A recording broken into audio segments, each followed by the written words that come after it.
So tell us a little bit about this ride. Well, it's like the perfect Father's Day event, right? Like we've talked about 53 miles, but we actually have a lot of different options. We've got a 10-mile ride, 20, 30, 40, and then 53 for some of the more serious riders. But you think about what's better than going for a bike ride on Father's Day with your family, right? So we put on this amazing event, and we do it for colon cancer and try to raise money to increase awareness around colon cancer. So you've got a great Father's Day event for a great cause.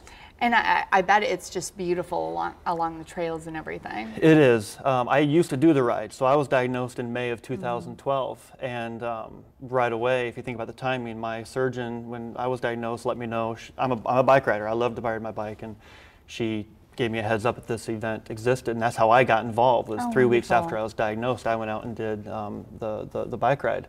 So it's a beautiful ride. We ride out to Rollin, Nebraska. It's a fitting name. Yes, very fitting. And then we can head on back. But we also have a couple different stops throughout the ride where you can stop and get some food, get some snacks, and you know, it's not a race, it's a ride, and it's a great family event. So for 53 miles, how long does that usually take people? You're going to get a lot of answers on that question. Yeah, so, I bet there's a range. It also depends on how much you stop, right? Yeah. So some folks will go out and do it, you know, as fast as they can, but the majority of our folks are really doing probably more of a leisurely pace, and we get just as many. I mean, when I used to do the ride, and I'd be coming back, and I'd see the families going out doing the 10-mile and the 20-mile ride. You know, what a great adventure for, you know, a dad and their kids and so on. So you get, you know, all types of folks out there.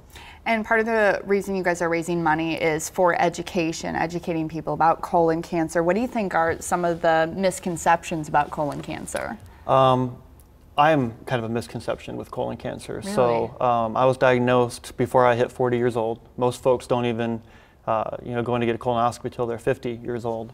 I don't fit any of the criteria that you typically see. Obese, heavy drinker, smoker. I didn't fit any of those things. So I think what you're seeing, there's a lot of different theories, and this isn't the place to go into it, but colon cancer is impacting a lot more people than I think you realize. It's not a cancer a lot of folks enjoy talking about. I have no problem talking about it.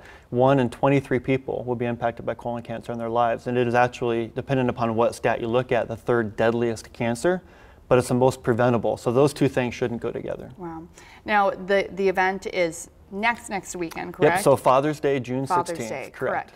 But for the early registration, the last day is Monday, so we have that info up on our screen right now on how you can register and get more information on early detection.